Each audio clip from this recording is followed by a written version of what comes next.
Donald Trump's Halloween nightmare just came true, and it's not the polls, not the indictments, but a full-scale revolt from within his own National Guard.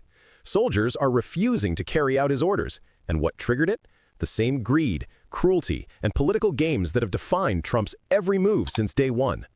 Let's start with what's haunting Americans the most right now.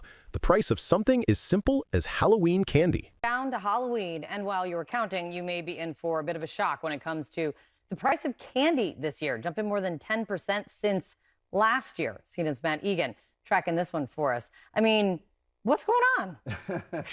Yeah, Kate, unfortunately, inflation is haunting the checkout aisle this Halloween. And this sticker shock is being caused by this 1-2 combo of high cocoa prices around the world, but also high tariffs here in the United States. So candy is 11% more expensive this Halloween than last. So that's almost quadruple the overall rate of inflation, and that's more than 5 times the price increases last Halloween. This is based on a new analysis by the Groundwork Collaborative. That's a progressive think tank. They combed through all the different pricing data, and they found some big price hikes on some Halloween candy favorites, starting with one of my favorites, right, Reese's Peanut Butter Cup, 8% more expensive than last year.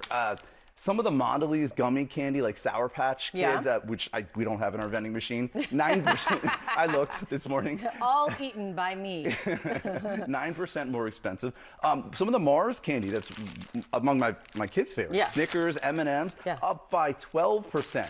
Hershey's, 22% more expensive, and the Tootsie Roll lollipops, 34%. 11% more for candy, 34% for Tootsie Rolls. It's absurd, but it's also predictable. This is what happens when Republican trade policy collides with corporate greed. The Trump tariffs that were supposed to protect American jobs are now jacking up prices for parents trying to give their kids a normal Halloween.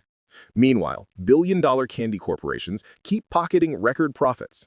And while Americans are struggling with inflation, Trump's administration is making the cruelty even more literal by targeting the most vulnerable. There are years worth of funding available for the SNAP program, our tax dollars that we have already paid to the federal government to facilitate this program, and the Trump administration deleted this language from the website this morning. They are hiding the fact that not only is there more than enough funding to pay these benefits that we have already paid our tax dollars into, but that there was contingency language to ensure that even in the event of a government shutdown, that SNAP would go uninterrupted.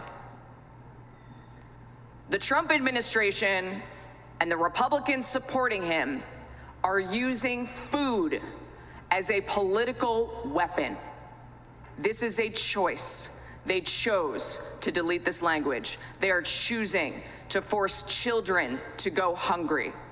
Let that sink in. They're literally deleting information to hide the fact that starving families could still receive food assistance. This isn't an accident. It's a political weapon, a calculated move to hold working Americans hostage during a shutdown designed to protect Trump's power and distract from his corruption. But here's where it all backfired. Trump and his enablers tried to turn the National Guard into his personal army, and the soldiers refused to comply.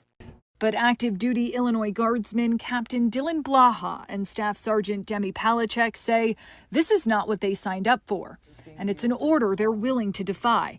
Palachek's mother is originally from Mexico. If you were activated to the Chicago mission, would you defy orders? Absolutely. I would definitely say no. Tell me why. I mean, I'm not going to go against my community members, my family, and my culture, my neighbors. You are both members of the National Guard. You don't want to see your fellow soldiers in your city. No. I think a lot of Americans would be shocked to hear that. I mean, I wish that Americans would talk to other National Guard members, because all of my soldiers do not want to be activated and are scared, and their families are in hiding. Are you surprised more people haven't spoken out? I am a little surprised, but after speaking out, I understand why no one wants to do it. We were trained to stand up for what we believe in and stand up for the American people, the Constitution. It's crazy because I figured other people would speak out right now, and it's crazy to think, oh wow, you know, it needs to be us because nobody else is. That's the rebellion. soldiers refusing to follow unlawful orders rooted in xenophobia and political theater. These are Americans who swore an oath to defend the Constitution, not Donald Trump's ego. The National Guard just made it clear they serve the people, not a wannabe dictator. Trump's government can delete facts, distort truth, and weaponize hunger, but it can't force patriotic Americans to betray their values. Not the public servants, not the soldiers, and not the millions of voters who see through the chaos. This Halloween, the scariest thing in America isn't a monster under the bed. It's a man who uses power to starve families, threaten democracy, and turn neighbor against neighbor, and the growing number of Americans who are finally standing up to say no more.